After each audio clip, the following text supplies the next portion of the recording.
Welcome to another case from the Drawing Room Detectives. Tonight we embark upon the case of the poisoned palette, a mystery that draws Holmes and Watson across the Channel to Paris, where the world of art is as perilous as any London alley. Now settle in and let the mystery unfold. Chapter 1: A Summons to Paris. It was in the early spring of 1894 that an occurrence of a most unusual nature drew Sherlock Holmes and myself across the Channel to the city of Paris. I recall the morning with distinct clarity, for the weather was unsettled and the air heavy with a drizzle that blurred the outlines of Baker Street. Holmes was seated in his customary armchair, a thin curl of smoke rising from his long clay pipe, while I busied myself with the morning paper. Mrs. Hudson had just departed with a tray, her countenance bearing that long-suffering expression which Holmes's erratic hours so often provoked. I had scarcely begun to read aloud a column on continental affairs when Holmes, who had remained silent for the better part of an hour, gave a sudden exclamation and leaned forward.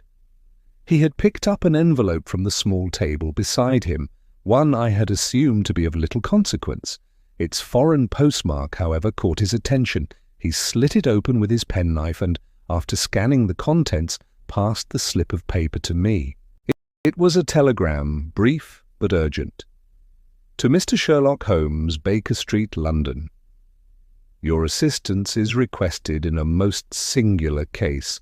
The matter concerns the death of Claude Montmartre, painter of repute. Circumstances suggest foul play, yet evidence eludes us. Pray come to Paris at once. Inspector Moreau, Sûreté Nationale. The name is familiar to me. Was he not much spoken of in the artistic circles of Paris? Precisely so, Watson, Holmes replied. He rose, pacing before the fire with that restless energy that bespoke an awakened mind. A painter whose technique divided opinion. Half of Paris praised him as a genius, the other half dismissed him as a charlatan. Such extremes, as you know, provide fertile soil for intrigue. I handed back the telegram. Then you mean to go? Holmes' eyes gleamed. How could I resist? Here we have an artist dead under suspicious circumstances, a French inspector whose pride no doubt bristles at summoning outside aid, and a city whose shadows have concealed more than one curious crime.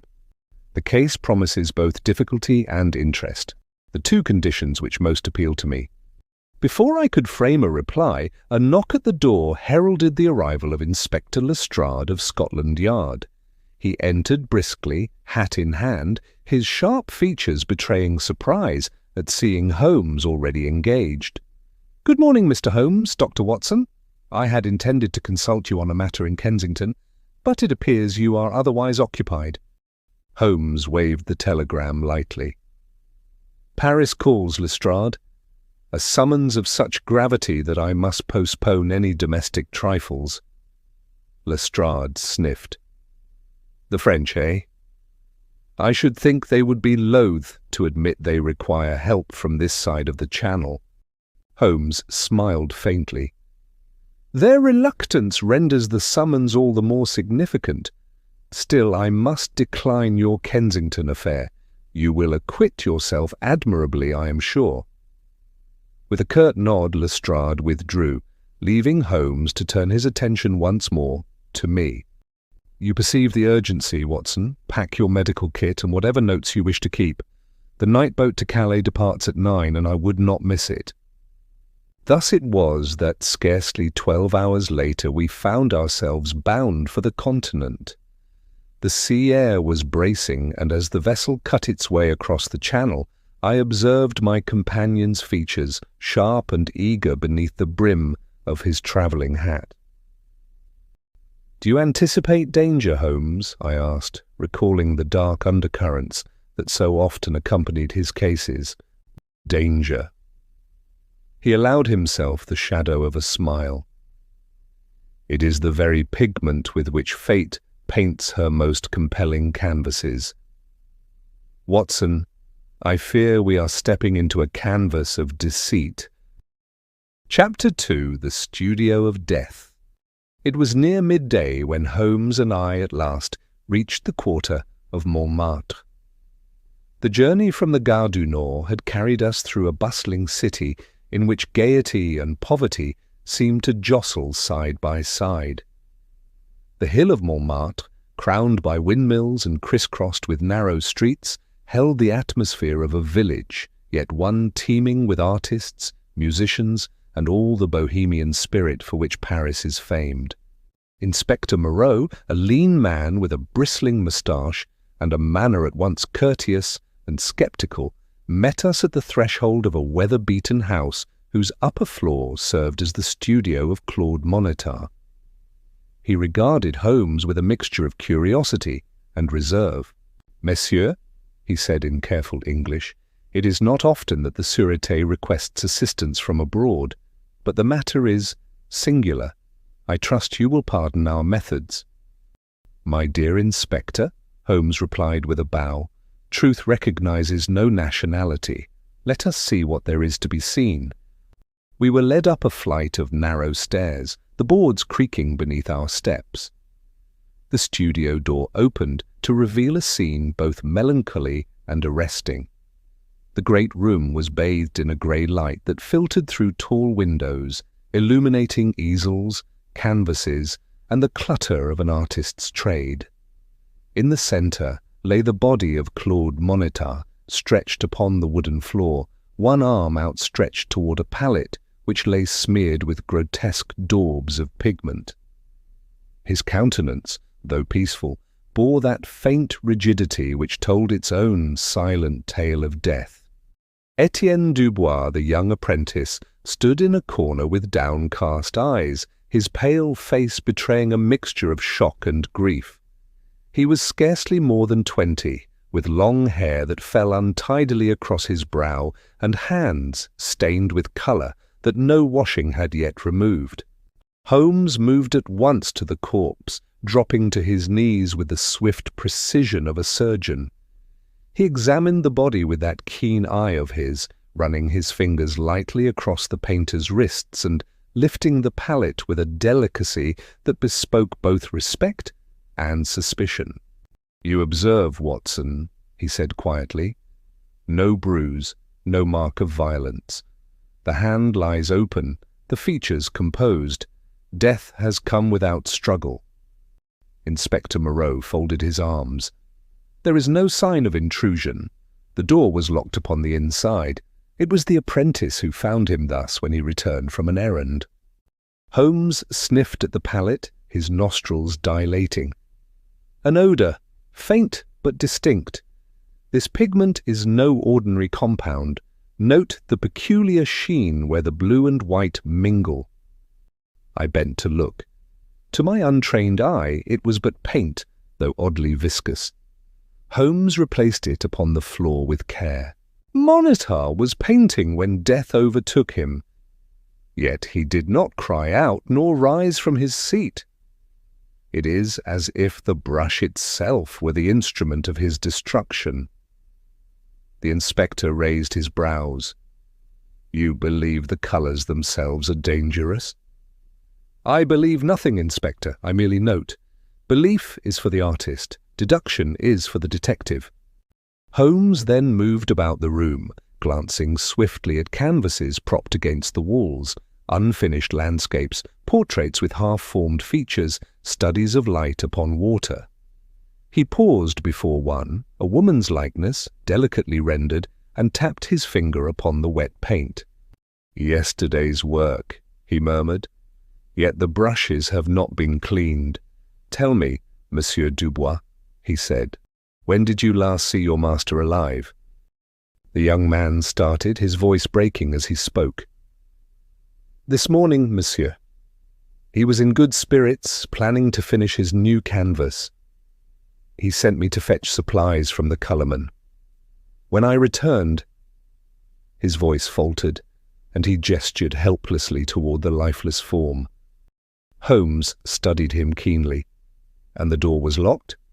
"Yes, monsieur. I used my key. It was as you see." Holmes' gaze lingered upon him for a moment longer. Then he turned away, crouching once more beside the pallet.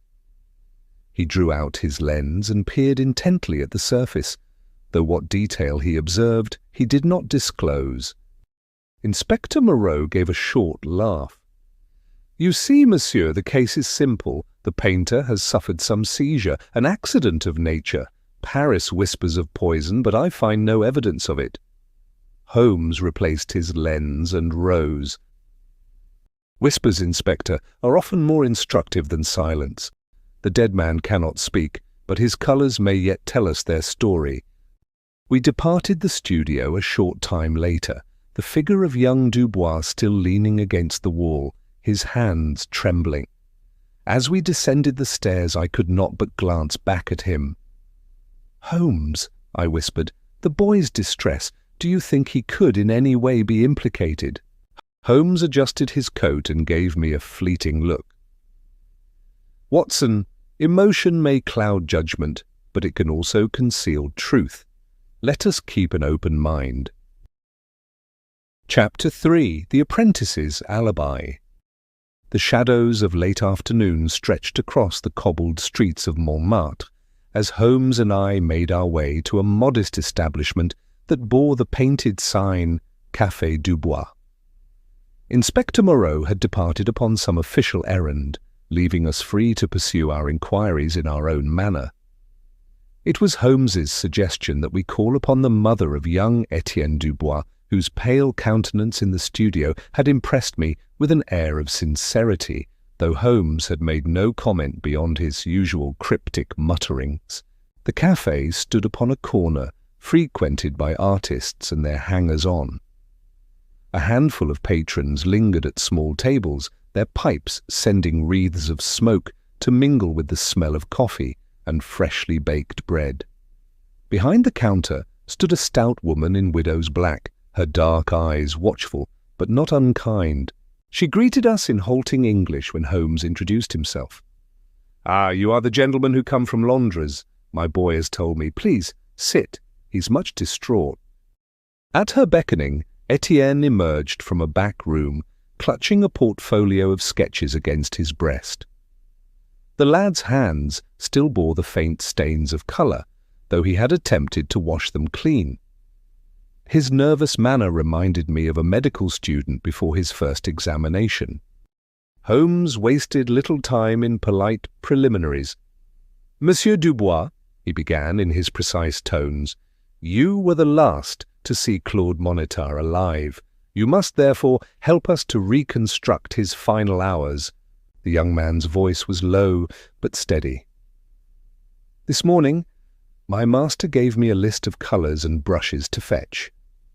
He was cheerful, speaking of a new canvas that would surpass all his former works. I went to the colourman in the Rue Lepic, then to the park, to sketch while the light was good. When I returned, he broke off, his eyes filling with fresh sorrow.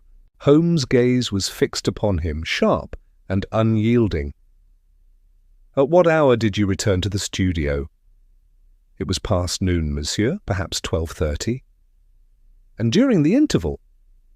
"You say you were sketching. Can anyone attest to this?" Etienne glanced at his mother, who stepped forward with firm dignity. "Yes, monsieur. My son came here with his purchases and showed me a drawing he had begun in the park. He drank a cup of coffee before returning to the studio. He was no more than half an hour absent from me." Holmes inclined his head slightly. "Your testimony is of value, madame, but I must see this drawing." The young man hesitated before handing over a loose sheet from his portfolio. It was a quick but skillful study of trees and benches, with 2 or 3 figures sketched in outline. Holmes examined it minutely, his lens glinting in the lamplight. Then, with a seemingly careless gesture, he folded the sketch and slipped it into the inner pocket of his coat. "An interesting hand," he remarked, rising to his feet. "You have talent, Monsieur Dubois, though your lines betray impatience. The canvas of truth is best painted with patience." The youth coloured, uncertain whether to take the words as praise or reproof. His mother thanked us gravely, urging Etienne to eat, for he had touched nothing since morning. As we stepped back into the fading light of Montmartre, I could contain myself no longer. "Holmes," I exclaimed, "surely you do not suspect the lad. He appears honest enough, and his mother's word is not to be doubted." Holmes smiled faintly, adjusting the brim of his hat. "My dear Watson, it is not suspicion but verification I seek. An alibi may be painted as deftly as a portrait. One must look not at what is shown but at what is concealed." He tapped his coat pocket where the sketch lay hidden. "A lie of omission is still a lie." Chapter 4. The Rival's Gloat. The following afternoon found Holmes and myself conveyed by carriage from Montmartre to the broad, tree-lined avenues of the 16th arrondissement. The transformation was remarkable. Gone were the narrow streets with their noisy cafes and tattered posters. Here the air was hushed and the houses bore the stamp of wealth and permanence.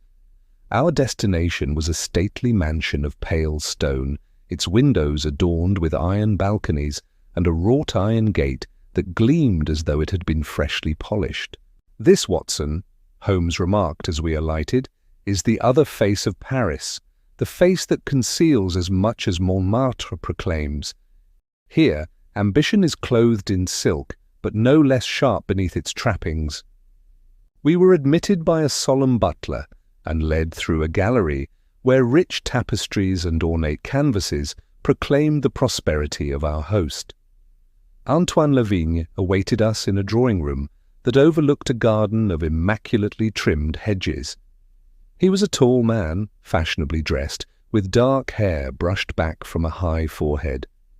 His features bore that touch of theatricality which so often accompanies a man accustomed to admiration. "Messieurs Holmes and Watson from London," he said, with a smile that barely concealed his disdain.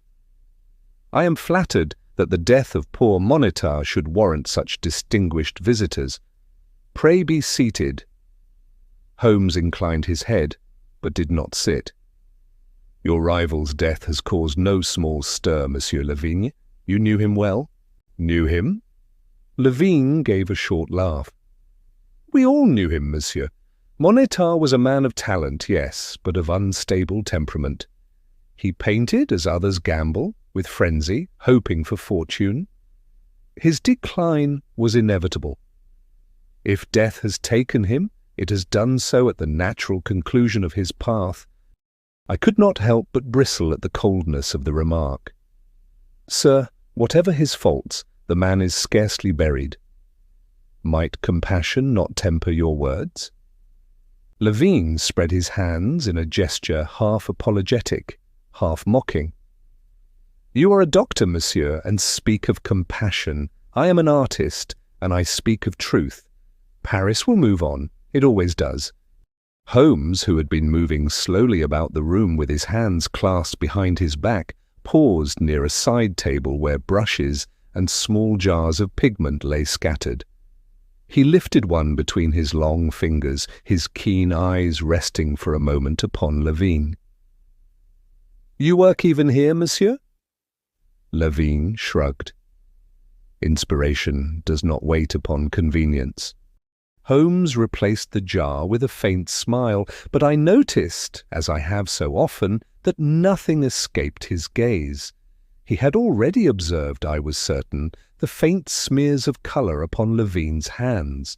It was no ordinary ochre or vermilion, but some shade whose sheen I could not identify. At that moment, a soft rustle announced the arrival of a young woman.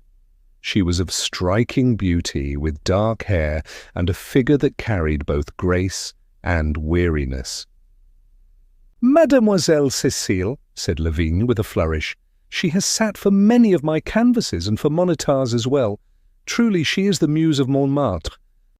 The lady inclined her head but spoke little, her eyes downcast. Holmes acknowledged her with a brief nod, but his attention swiftly returned to our host.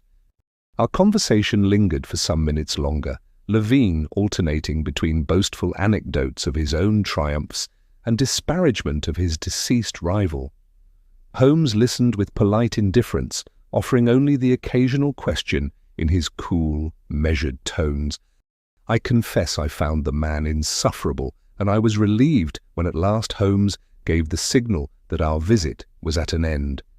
We were conducted once more through the grand hallway, and it was as the butler held open the door that my eye was caught by a quick, furtive movement. Mademoiselle Cécile, who had followed us part way, slipped a folded note into the gloved hand of the servant. Her glance darted nervously in our direction before she turned away. I said nothing until we had stepped into the waiting carriage, but my curiosity was keenly aroused. "Holmes," I whispered, "did you observe that exchange?" His lips curved in that enigmatic smile I knew so well. "My dear Watson, you should know by now that I observe everything." Chapter 5: The Toxicologist's Revelation. It was with no small degree of anticipation that I accompanied Holmes upon the following morning to the modest establishment of Dr. Lefebvre, a noted Parisian toxicologist whose reputation had reached even the consulting rooms of Harley Street. The laboratory was situated in a quiet quarter near the Jardin des Plantes, its façade unassuming, but within the air was redolent of spirits, varnishes, and a dozen pungent substances of curious extraction. Dr. Lefebvre himself, a wiry man with an aquiline nose and spectacles that glittered in the lamplight, received us with a courteous bow. His hands, long and delicate, were stained here and there with the tell-tale traces of his profession. "You come from the Hôtel du Nord, I think?" he said, his accent betraying the faintest trace of his Gascon origins. "The affair of Monsieur Montmartre has already reached the boulevards, but I presume, Monsieur Holmes, that you come not for gossip, but for knowledge." "Quite so," replied Holmes briskly. From the breast of his coat he drew a small envelope which he had sealed with his customary precision. "Within you will find the scrapings I procured from the late painter's palette. They presented an appearance most unusual. I should be obliged if you would favour me with your opinion." The doctor carried the envelope to a bench where instruments of gleaming glass lay in orderly ranks. With a delicacy that bespoke long practice, he emptied the dust and pigment into a shallow dish and began at once a series of tests, dropping reagents with sure hand and marking each result with a short exclamation in his native tongue.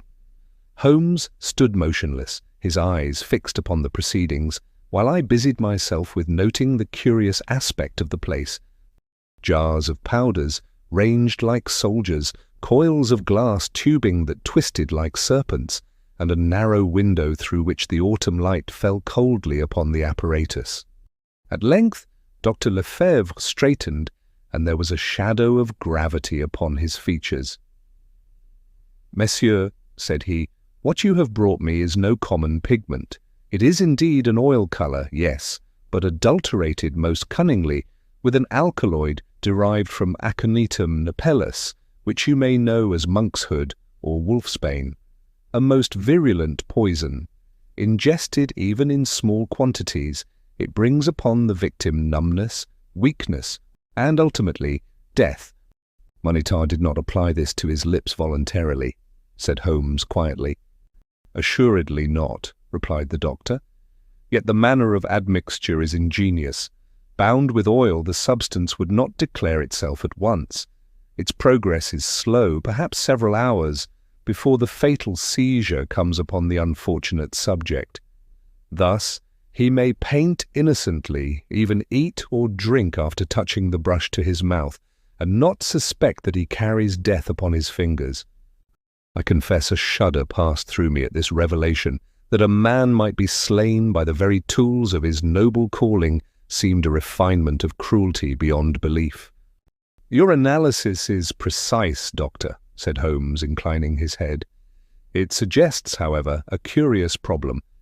If the fatal agent was bound in the paint, then it is not a single act we must consider, but a process, an administration extended over time. Our adversary, whoever he may be, has struck not with the dagger's sudden thrust, but with the patient certainty of the chemist. The question is no longer what killed the man, but how it was contrived that he should ingest it at all. "Indeed," murmured Lefebvre gravely, "the hand that planned this was versed in more than pigment."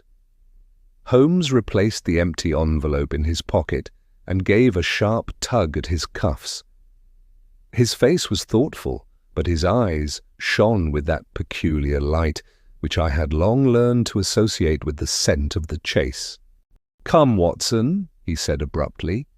"We have learned what we may here. The web tightens, but the spider's lair is not yet revealed. Let us see if Paris holds further clues to the method of this most deliberate crime." As we stepped once more into the brisk air of the boulevard, I could not forbear to glance at my companion's hawk-like profile. His lips were compressed, and I knew that his brain was already weaving some intricate pattern from the threads so far gathered. Chapter 6. The Model's Secret. It was towards the late afternoon of the following day that Holmes, having made a number of discreet inquiries among the studios and cafes of Montmartre, led me into a little establishment off the Rue des Abbesses. The place was thick with tobacco smoke and the chatter of artists in their smocks, but in a corner near the window sat the figure whom we sought, Mademoiselle Cécile, the model whose name had already been whispered in connection with both Montmartre and his rival, Antoine Lavigne. She was a woman of striking beauty, her dark hair coiled low, and her eyes quick with the watchful brightness of one long accustomed to being both admired and envied. She greeted Holmes with a mixture of caution and curiosity, her manner betraying that she had little wish to be seen conversing with us in so public a place. "You pursue strange inquiries, Monsieur Holmes," she said in lightly accented English, though the words were directed chiefly at me, as if to avoid his searching gaze. "But if it is of Monsieur Montmartre you would speak, I will tell you this much." Yes, I posed for him. And for Lavigne as well. In Montmartre, a model must not be choosy. Work is work, and bread must be bought. Her voice trembled ever so slightly at the mention of Montmartre's name, and I perceived that whatever her outward indifference, the dead painter had not been without some hold upon her regard. Holmes leaned forward, his fingers steepled. "You are candid, mademoiselle, and candour is the first step to truth. Pray, enlighten me on this point. Did you observe aught in the relations between these two gentlemen? For though rivals they were, rivals may bear each other with civility or with malice." A faint, sardonic smile touched her lips. "Lavigne bore no civility, I assure you. He was ever mocking Montmartre. He said his touch grew feeble, his eye uncertain. Above all, he ridiculed the master's fascination with a certain shade of blue. Montmartre and his blue." So Lavigne would laugh. He declared it was childish to return again and again to the same colour, as though the world contained nothing else of worth. But Montmartre, he would not listen. He said it was the colour of eternity. Holmes's expression did not change, yet I, who knew him well, observed the sudden brightness in his eyes, like the quick flash of steel beneath a cloak. He inclined his head gravely. "Your testimony is of value, mademoiselle," said he, "and you will do well to say nothing of this conversation, either to Lavigne or to his household. Silence is your best safeguard." The girl cast a wary glance around the cafe, where a group of young men in paint-smeared coats were laughing over their absinthe. She lowered her voice. "You are right, monsieur. These rivalries are sharper than you English can imagine. They live for colour, these men, and sometimes, I think, they would kill for it." Holmes rose at once, throwing a few coins upon the table. "Come, Watson, We have intruded long enough upon mademoiselle's patience. We made our way back into the bustling street, where the cries of flower sellers mingled with the clatter of hooves upon the cobbles. Holmes walked in silence, his gaze fixed upon the distance, as though he saw some prospect invisible to all others. Then suddenly he quickened his step, and his hand came down sharply upon my arm. "Do you not perceive it? The blue, the mockery, the pigment! By heavens, the matter begins to assume a very different aspect." I looked at him in astonishment, but he would say no more. His eyes gleamed with that peculiar light which heralded the unravelling of a mystery, and I knew that some hidden clue, hitherto but a faint suggestion, had now revealed itself in unmistakable form. Chapter 7. The Forged Masterpiece. On the following morning, Holmes roused me with his customary abruptness. Before I had quite finished my breakfast, he announced with evident satisfaction that we were bound for the Louvre. His eyes had that restless gleam which I had come to associate with the scent of game in full flight. "Come, Watson," said he, thrusting his hat upon his head. "The true theatre of this drama lies not in the garrets of Montmartre, but upon the walls of the greatest gallery in Europe. The Louvre, with its immense halls and ceaseless tide of visitors, has ever been to me a place of mingled awe and fatigue." Holmes, however, strode through its chambers with the air of a man who walked a private study. His sharp gaze darted from canvas to canvas, until at length he drew up before a painting newly hung, a work bearing the familiar signature of the late Monitor. The picture represented a young woman at prayer, her figure bathed in the cool radiance of a window through which the sky glowed with Monitor's characteristic blue. I confess the work impressed me with its serene beauty, yet Holmes regarded it with a cold scrutiny which left me restless. "Observe, Watson," he said, leaning close. "At first glance the brushwork is admirable, the distribution of light clever, almost convincing. Yet see here, along the hem of the figure's robe, the strokes are laboured, lacking Monitor's accustomed freedom. Monitor never permitted such heaviness of hand. His genius lay in restraint." A polite cough behind us drew our attention. A tall, silver-haired gentleman in the frock coat of an official had approached.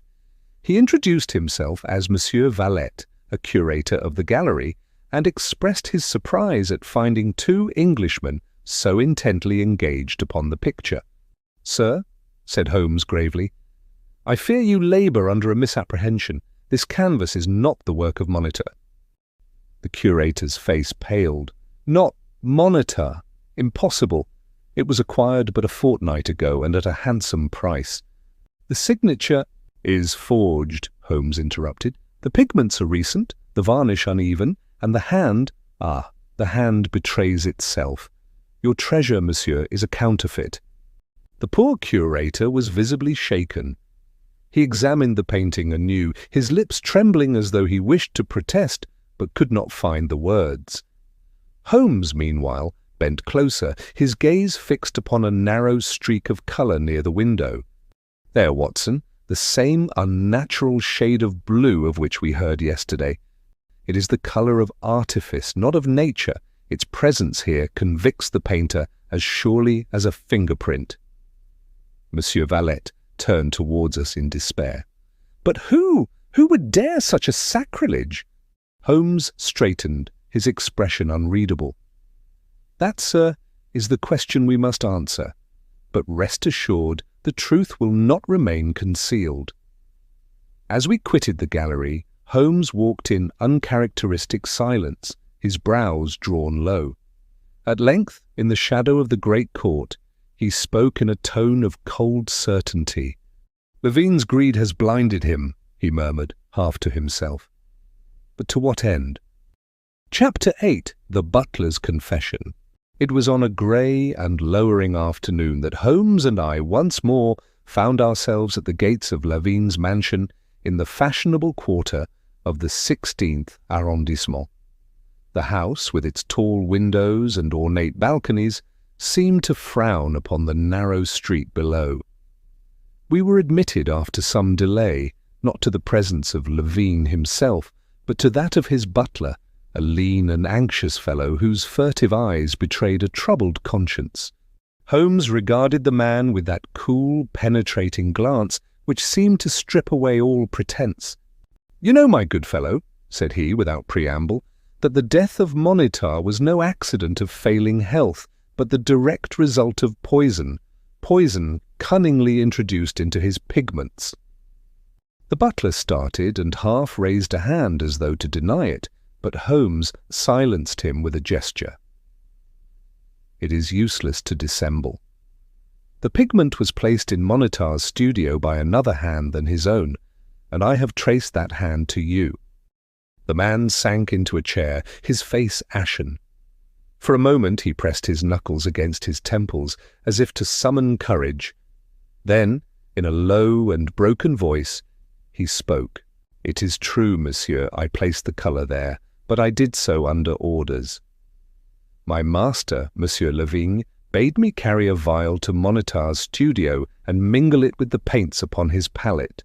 He said it would cause no lasting harm, only an indisposition, a weakness of hand and eye. He swore it would but expose Montmartre's decline, so that the world should see what he was unfit to conceal." The butler's voice faltered. He stared at the carpet as though unable to meet Holmes's eye. "I swear to you, monsieur, I did not know it was death I carried. I thought it but some petty trick, cruel perhaps, but not fatal. I never would have obeyed had I known."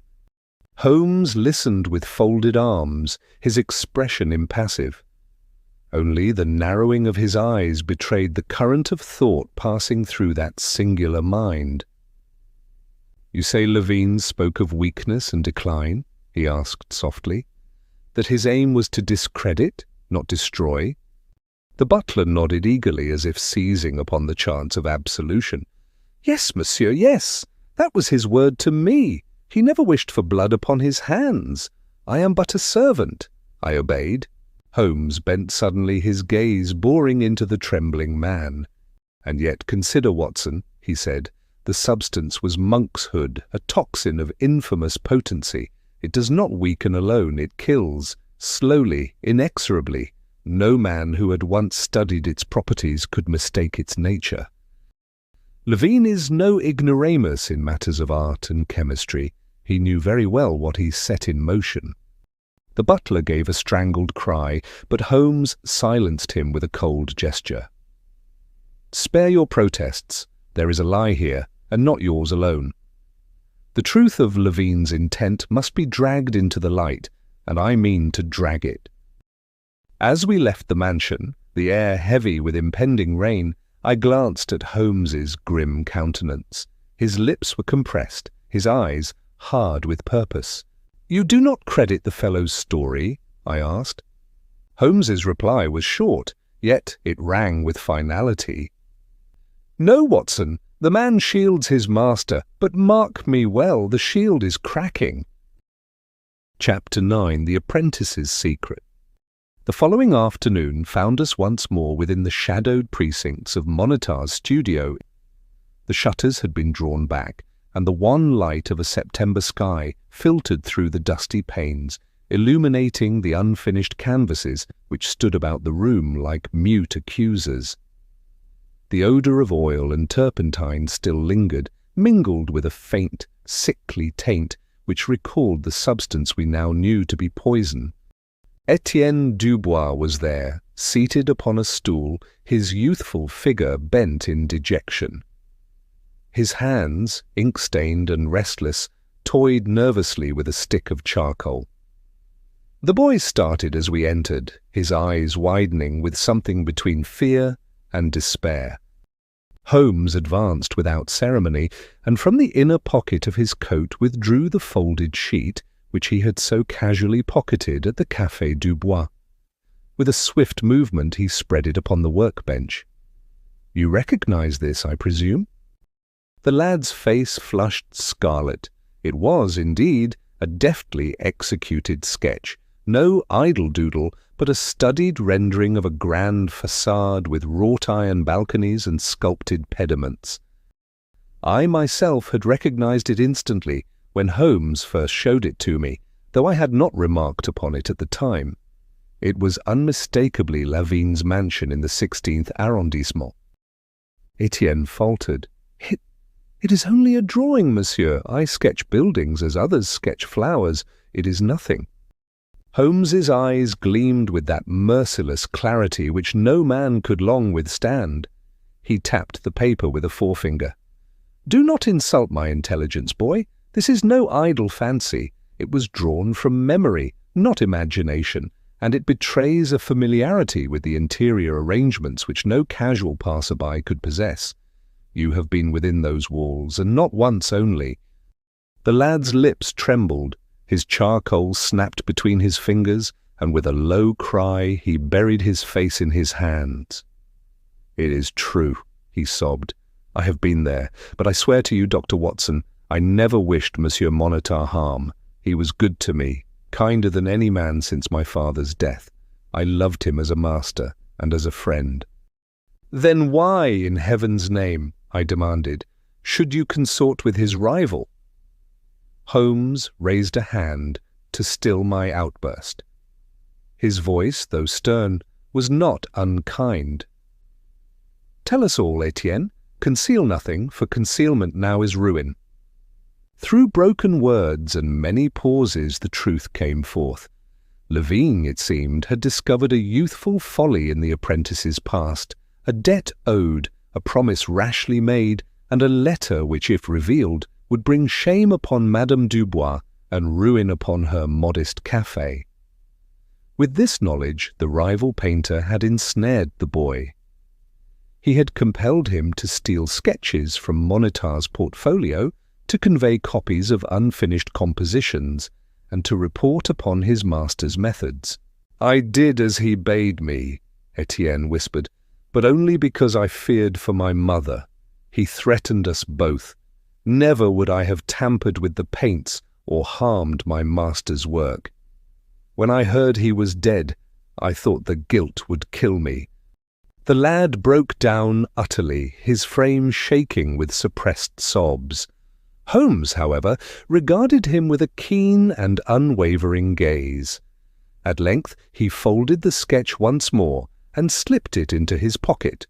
"You have done wrong, young sir," said he gravely, "but not beyond redemption.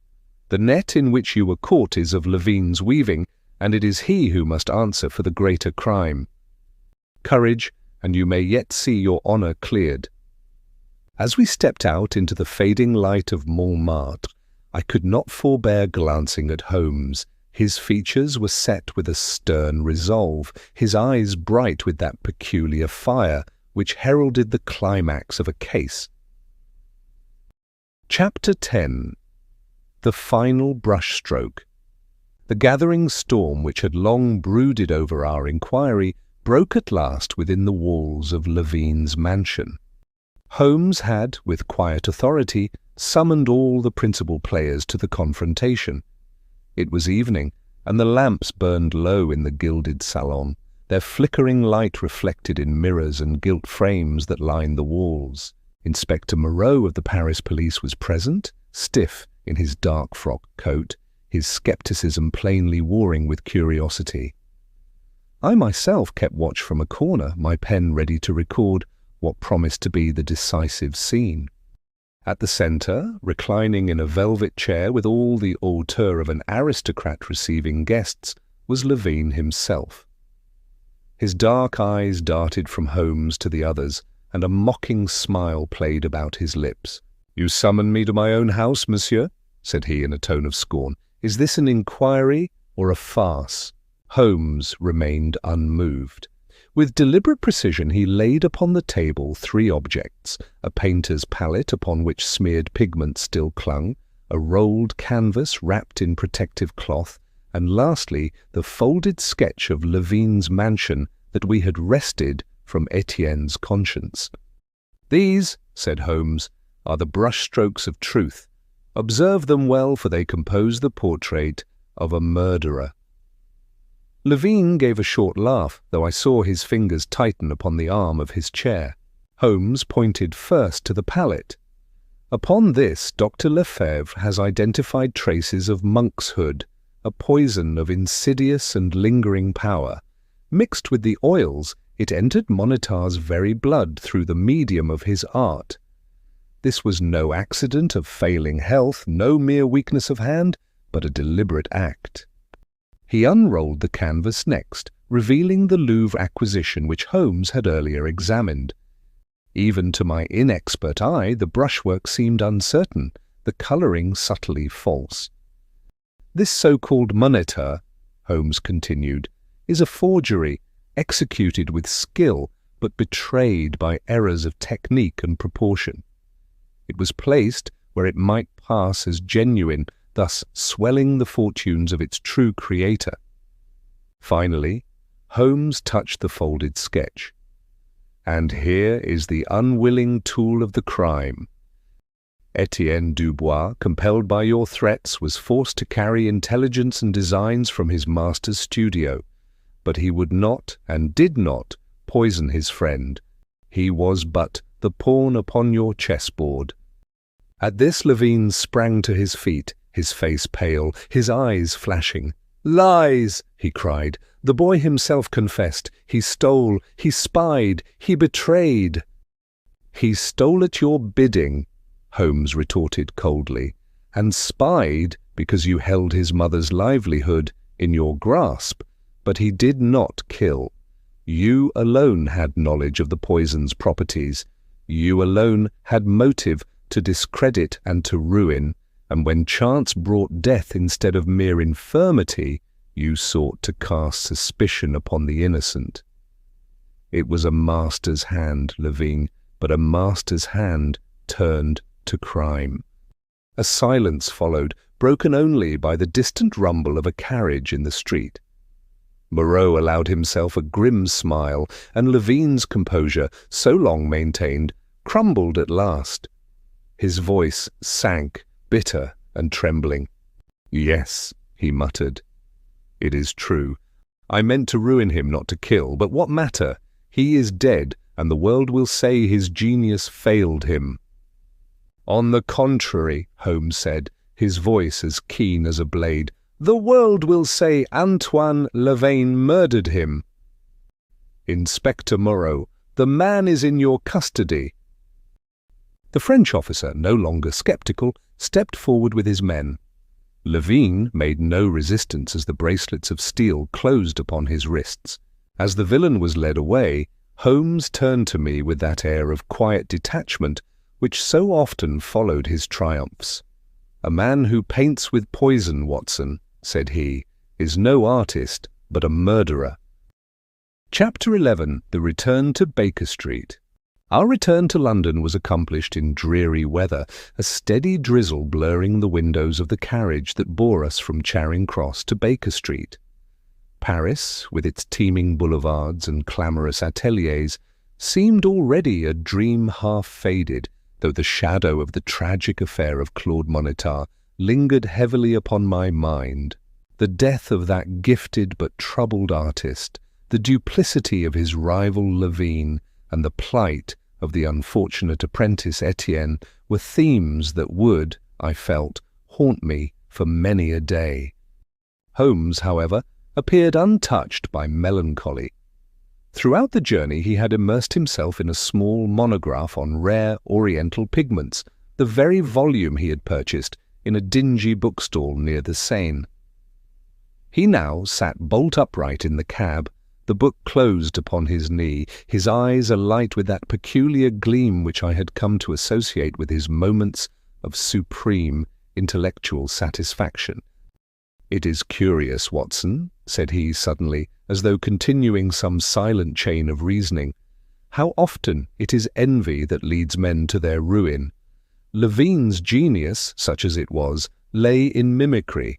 Yet he could not bear to see in Montmartre the spark of true originality. Thus he dipped his brush not in paint but in poison." "You regard his confession as complete, then?" I asked. "As complete as such a man could give," replied Holmes with a slight shrug. Pressed by Moreau and confronted with the physical proofs, he could do little else. Yet note this, Watson. Had Etienne not faltered beneath the weight of his conscience, the truth might well have slipped beyond our grasp. I nodded, thinking with pity of the youth, so easily led and yet not wholly corrupted. At Baker Street, Mrs. Hudson received us with her customary blend of relief and mild reproach, lamenting our dishevelled appearance and the irregularity of our meals whilst abroad. Holmes responded with a vague smile and an absent-minded pat upon her arm before sweeping into the sitting-room with that air of proprietorship which even his landlady never disputed. The familiar chamber greeted us with the warmth of a blazing fire and the familiar clutter of Holmes's pursuits. Chemical apparatus jostled with violin scores, while on the mantelpiece rested a small phial of dark pigment. Souvenir, no doubt. Holmes scarcely gave it a glance, however, for his attention had already strayed to a set of retorts arranged upon the side table. With a murmur of satisfaction, he drew on his dressing gown, struck a match, and set about heating some mysterious concoction. "You do not intend, surely, to plunge into fresh experiments this very evening?" I exclaimed. "And why not?" said he lightly, his sharp profile outlined against the fire. "The mind, my dear Watson, must ever be engaged, lest it stagnate. Paris has given us an interlude of art and crime. London, I dare say, will supply us with problems of another hue." He chuckled softly at his own conceit and bent once more over his glass vessels. I took up my pen at the desk, resolved to place upon record the strange case we had pursued across the Channel. Yet as I wrote the opening lines, Holmes, without turning, addressed me. "Another case for the annals, Watson? Or shall we let this one fade, like the colours of a forgotten masterpiece?" I paused, the nib of my pen suspended above the page. Truly, I thought, no brush could ever capture the shades of envy, deception, and tragedy we had witnessed, save, perhaps, the brush of memory itself. Epilogue. In the weeks that followed, word of Antoine Lavaine's disgrace travelled swiftly through the salons and galleries of Paris. His works, once sought after by collectors, were quietly withdrawn from exhibition, while whispers of forgery and murder rendered his name a byword for infamy. Of Claude Monetar, the critics spoke more kindly, as often happens when an artist is silenced too soon. His final canvases, however incomplete, were praised for their boldness of colour and vision, and it was said that his reputation rose higher in death than it had ever stood in life. Young Etienne Dubois, after much questioning by the French police, was released without charge. Holmes had spoken privately on his behalf, declaring that the lad had been a tool rather than a culprit. With his mother's steadfast support, he returned to his sketching in the quiet lanes of Montmartre, where I trust he has since found some measure of peace. For Holmes, the matter was no more than one thread among many in that intricate tapestry of crime which he alone seemed able to unravel.